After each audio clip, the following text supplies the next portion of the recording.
IAS પૂજા ખેડકરે વર્ષ 2021માં UPSC exam clear કરી હતી।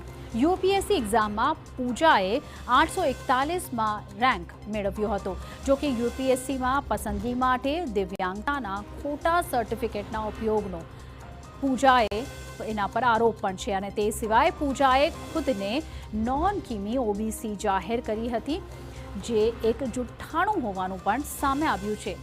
ખુદ પૂજા ખેડકર પાસે પોતાની જ 17 કરોડની સંપત્તિ છે। પૂજાના પિતાની સંપત્તિ 40 કરોડથી વધુ હોવાનો ખુલાસો થયો છે।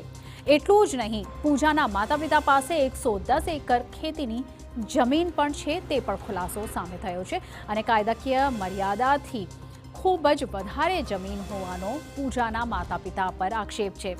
હજુ તાલીમાર્થી આઈએએસ તરીકે કાર્યરત હોવા છતાં પૂજા પર તેના પદના દુરુપયોગનો આરોપ લાગ્યો છે।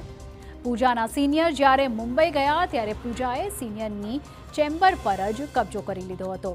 ત્યાં પોતાના નામનું બોર્ડ પણ લગાવી દીધું હતું અને સિનિયરનો સન્માન ચેમ્બરની બહાર નીકળવાથી નથી કર્યો ને હાલ તો પૂજાની બદલી વાશીમાં કરી દેવાઈ છે।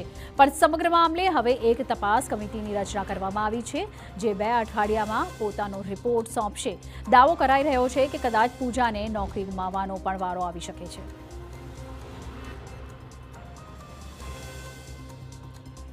સુપર